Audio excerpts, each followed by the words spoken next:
السلام علیکم عزیز طلبہ، میں محمد رفیق آپ کے سامنے درجہ دوم کی اردو درسی کتاب کا 9واں سبق لے کر حاضر ہوں۔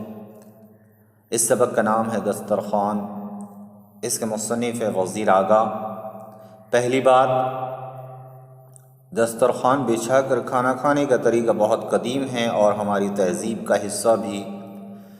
یہ ایک سماجی عمل ہے۔ اس عمل کا وقت انسان کے لیے اہم ہوتا ہے۔ اس طرح کھانا کھانے میں آپس میں خلوص، انسیت اور قربت پیدا ہوتی ہے۔ ہم ایک دوسرے کی باتیں زیادہ توجہ سے سن سکتے ہیں۔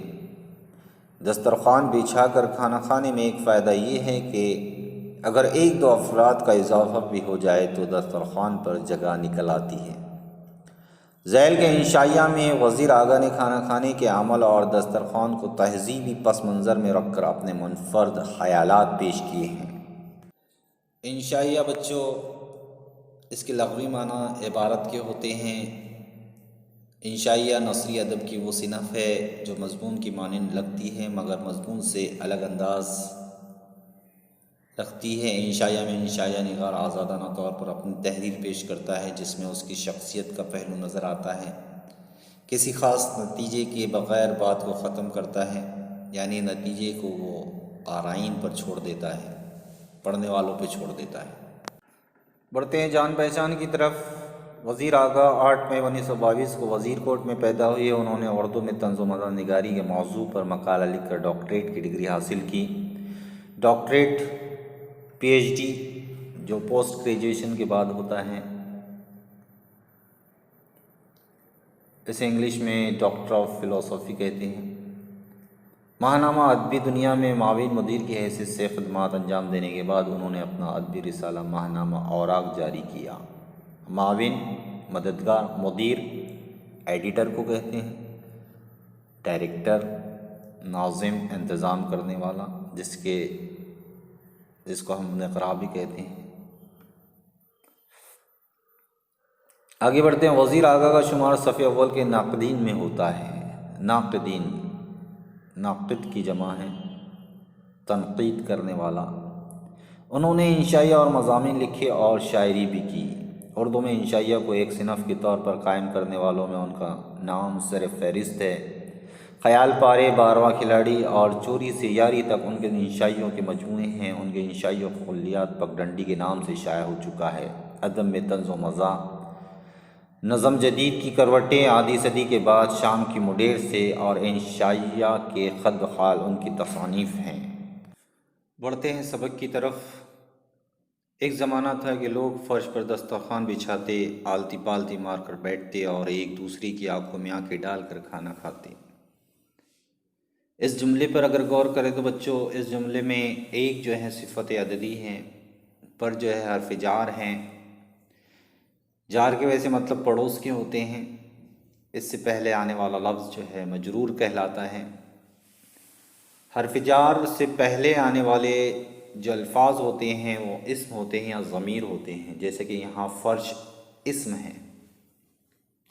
اسی طرح آلتی پالتی مار کر بیٹھتے پہلا جملہ ہے اور اس جملے کو اور سے جوڑا گیا ہے، اور جو ہے حرف عطف ہے۔ حرف عطف اسے کہتے ہیں جو دو جملوں کو آپس میں جوڑتا ہے۔ آگے بڑھتے ہیں۔ پھر جو زمانہ بدلا تو ان کے نیچے کرسیاں اور سامنے میز بچھ گئی جس پر کھانا چن دیا جاتا تھا۔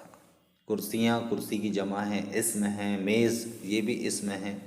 آگے بڑھتے ہیں۔ پہلے وہ سر جوڑ کر کھاتے تھے۔ جی ہاں بچوں، یہ جملہ جو ہے زمانہ ماضی کا ہے۔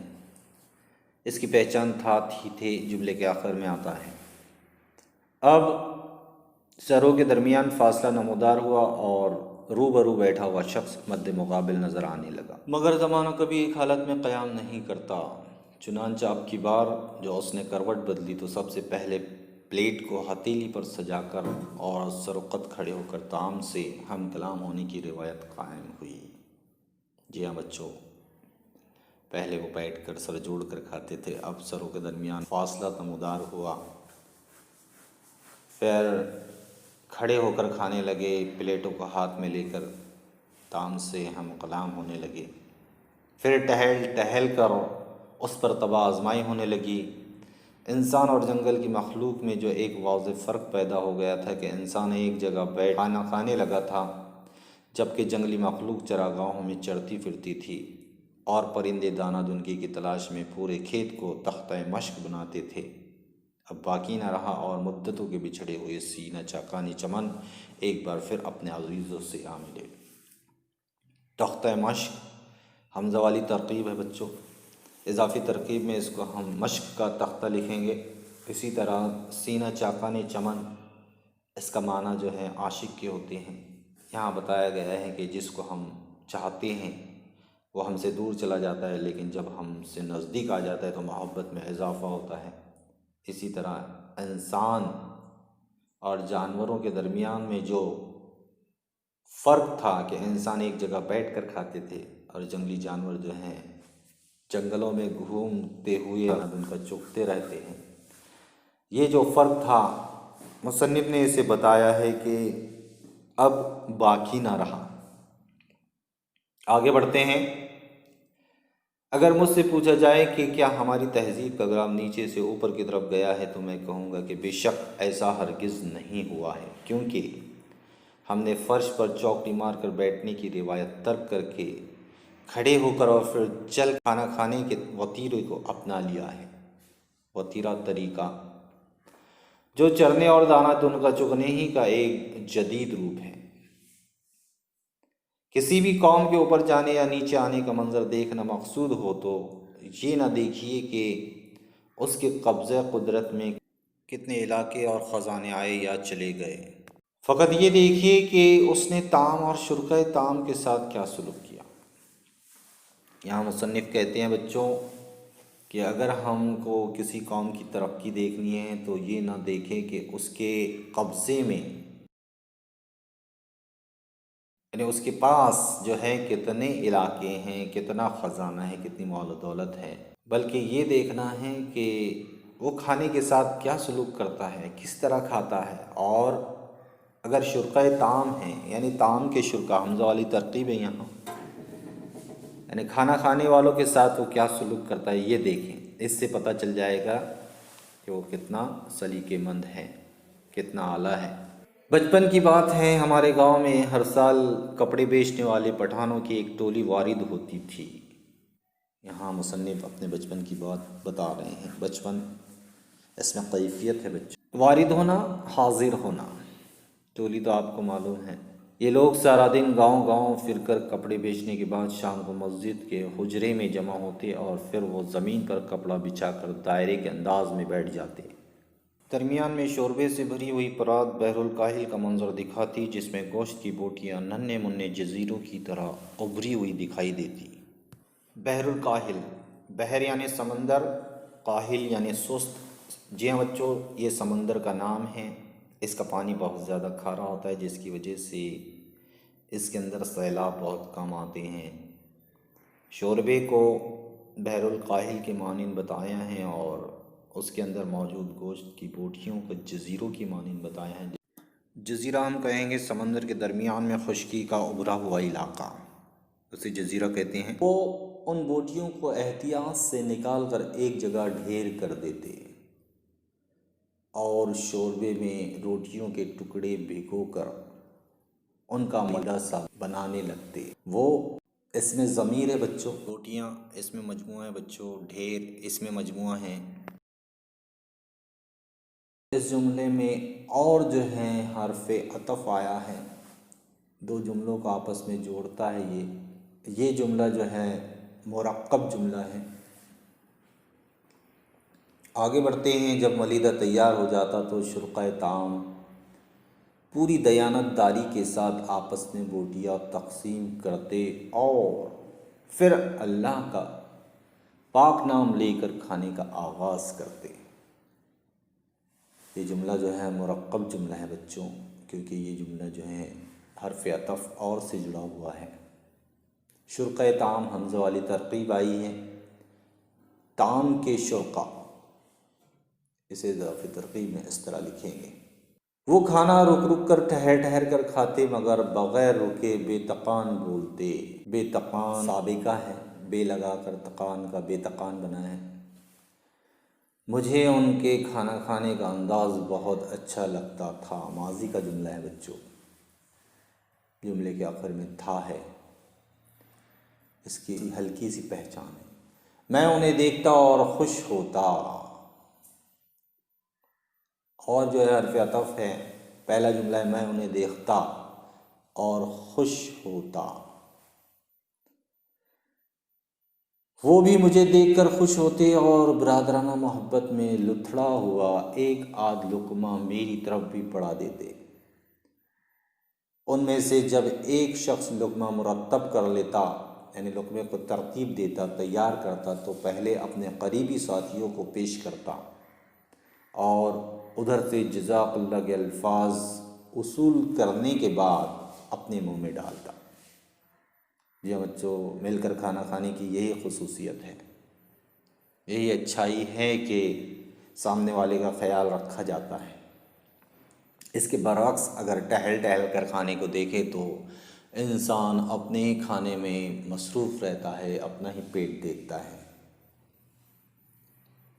اس سے پتہ چلتا ہے کہ محبت کس طرح کھانے سے جھلکتی ہے، کون سے کھانے سے جھلکتی ہے، بیٹھ کے کھانے سے یا کھڑے رہ کے کھانے سے، ٹہل ٹہل کر کھانے سے۔ محبت اور بھائی چارے کا ایک ایسا لازوال منظر آنکھوں کے سامنے ابھرتا کہ میں حیرت زدہ ہو کر انہیں بس دیکھتا ہی چلا جاتا، اور تب میں دسترخوان پر کھانا کھانے کے اس عمل کا اپنے گھر والوں کے طرز عمل سے موازنہ کرتا تو مجھے بڑی تکلیف ہوتی، کیونکہ ہمارے گھر میں صبح و شام بچوں واو عطف والی ترتیب آئی ہیں، صبح و شام ہانڈی تقسیم کرنے والی بڑی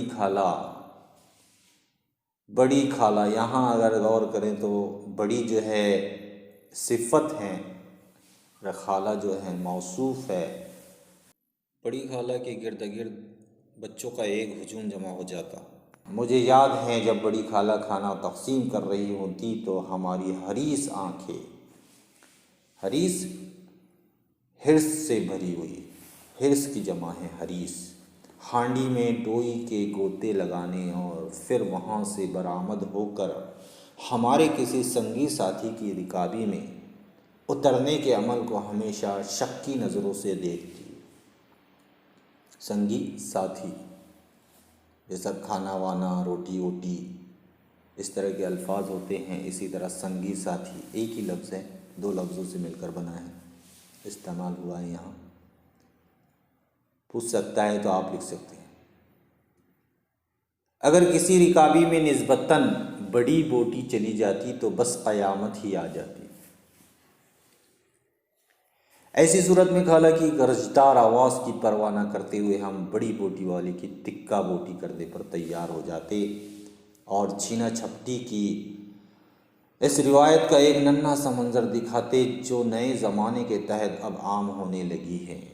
جی ہاں بچوں، ہم گھر میں دیکھتے ہیں جب کھانا تقسیم ہوتا ہے تو بچپنا ہوتا ہے، بچے ہوتے ہیں، بچوں کو حساب کتاب بہت آتا ہے۔ بچوں 1 2 3 کتنے سیب دیے، کتنے آم ملے ہیں، چھوٹے کو 2 ملے ہیں، مجھے 1 ملا ہے، یا بڑے کو 2 ملے ہیں، چھوٹے کو 1 ملا ہے۔ تو بچوں کا حساب بہت پکا ہوتا ہے کھانے کے معاملے میں، اور اگر بڑے کو کم دیا گیا اور چھوٹے کو زیادہ دیا ہے تو پھر دیکھنا ہوتا ہے کہ منظر کچھ اور ہوتا ہے۔ یہاں وہی ذکر کیا ہے، لڑائی ہوتی ہے، چھینا چھپٹی ہوتی ہے۔ آگے بڑھتے ہیں۔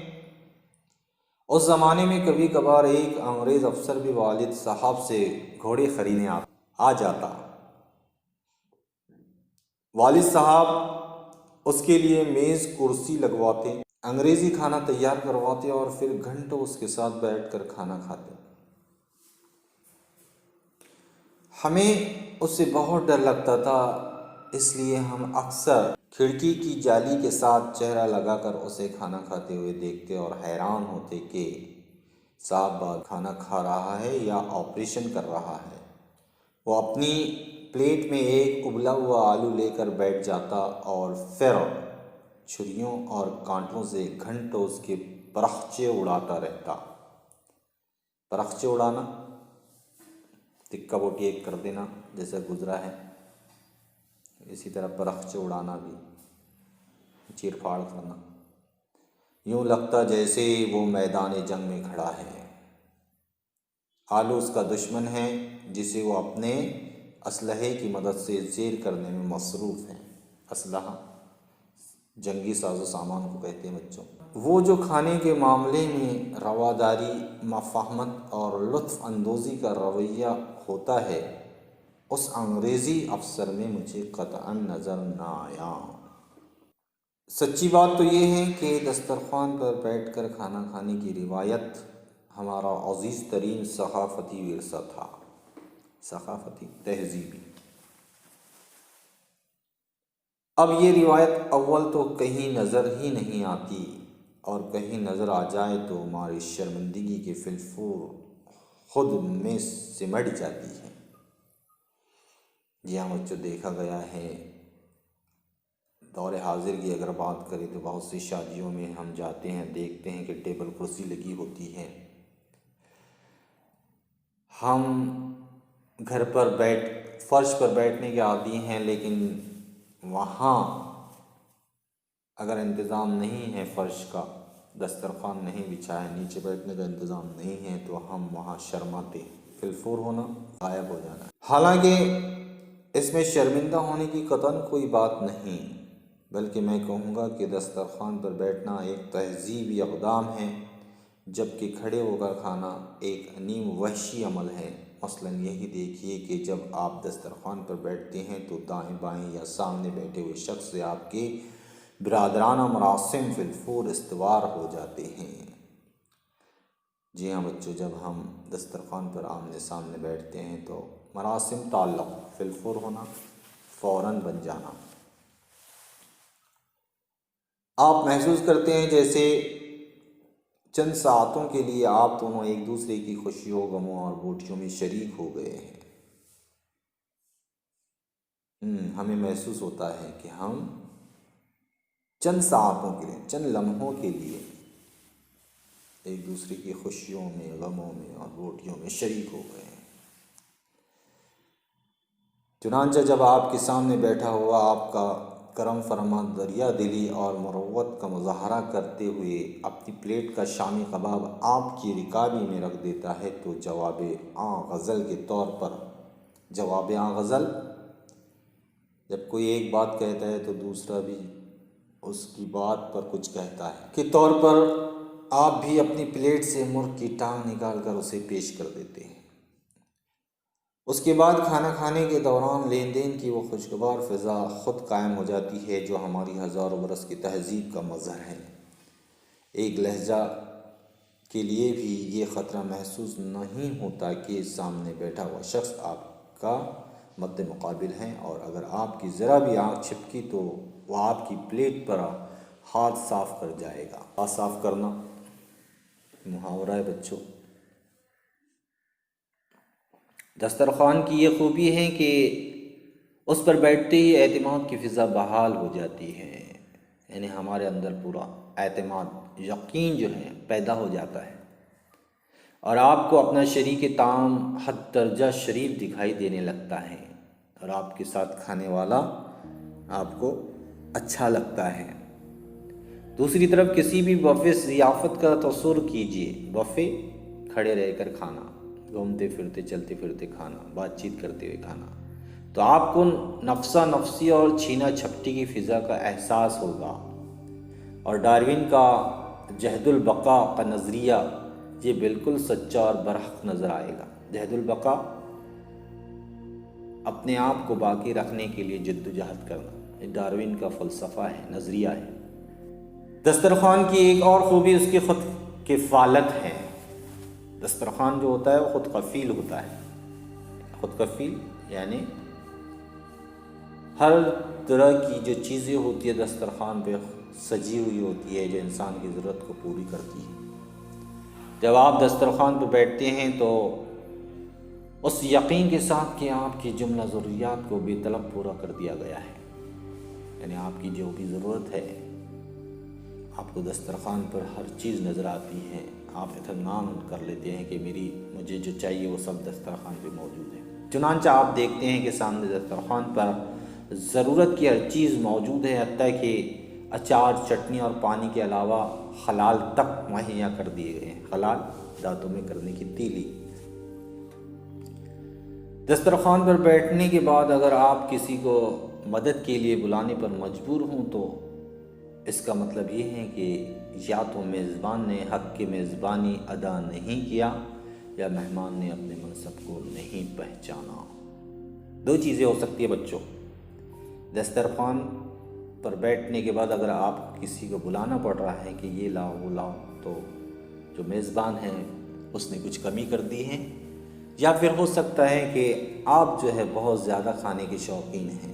دسترخوان کی خوبی یہ ہے کہ وہ زمین کے سینے سے چمٹا رہتا ہے تاکہ وہ براہ راست زمین سے اس کی پراسرار قوت کشید کر سکے۔ جی ہاں بچوں، جب ہم زمین پر کھاتے ہیں تو ہمیں اطمینان محسوس ہوتا ہے، ایسا لگتا ہے جیسے ہم لوگ چمک کی طرح زمین سے چپک گئے ہیں، کیونکہ زمین کے اندر کشش ثقل ہوتی ہے۔ اس کے برعکس اگر ہم میز پر کھائیں یا کھڑے رہ کر کھائیں تو اطمینان محسوس نہیں ہوتا ہے، یہ غور کرنے والی بات ہے۔ جب آپ دسترخوان پر بیٹھ کر کھانا کھاتے ہیں تو اس کی غذائیت 1000 گنا بڑھ جاتی ہے۔ جی ہم بچوں، کھانے کے اندر جو غذائیت ہوتی ہے، جو نیوٹریشس ویلی ہوتی ہے، وہ ہمیں حاصل ہوتی ہے جب ہم بیٹھ کر اطمینان سے کھانا کھاتے ہیں۔ جبکہ میز کرسی پر یا چل پھر کر کھانا کھائیں تو صاف محسوس ہوتا ہے کہ اس کھانے میں وہ برقی رو موجود نہیں جو زمین کی شریانوں سے دسترخوان کی کونسوں اور پھر وہاں سے انسان کی رگوں میں بغیر کسی رکاوٹ کے پہنچتی ہے۔ جی ہاں بچے، جب ہم دسترخوان پہ بیٹھتے ہیں تو زمین پر جب بیٹھتے ہیں تو زمین کی کشش سے اطمینان محسوس ہوتا ہے، اور زمین کے اندر جو شریانیں ہوتی ہیں، بتایا گیا ہے کہ انسان کے جسم کے اندر جو شریانیں ہوتی ہیں وہ دل کے اندر موجود خون کو انسان کے جسم کے مختلف حصوں میں پہنچاتی ہے، اور اسی طرح جو رگیں ہوتی ہیں انسان کی، وہ واپس خون کو انسانی دل میں پہنچاتی ہیں۔ یہ فرق شریانے اور رگوں میں ہے، اور یہ بغیر رکاوٹ کے عمل ہوتا ہے، اسی کو بتایا گیا ہے۔ دسترخوان آپ کو زمین کے لمس ہی سے آشنا نہیں کرتا بلکہ انگلیوں کے لمس سے بھی متعارف کرواتا ہے۔ اس کے برعکس اگر دیکھا جائے چھری کاٹے یا چمچے سے کھانا کھانے میں وہ لطف کہاں جو ہاتھ سے کھانے میں ہے۔ اس میں دوہرا لطف ہے، ایک تو اس چیز کا لطف جو کھائی جا رہی ہے، دوسرے انگلیوں کا لمس۔ دسترخوان ہی پر آپ کو پہلی بار اس بات کا احساس ہوتا ہے کہ ہر کھانے والے کی زبان، تالو، دانت اور ہونٹ کھانے کے دوران مل جل کر ایک ایسی مخصوص آواز نکالتے ہیں جو نہ صرف دوسری آوازوں سے مختلف ہوتی ہے بلکہ جس میں کھانے والے کی ساری شخصیت سمائی ہوتی ہے۔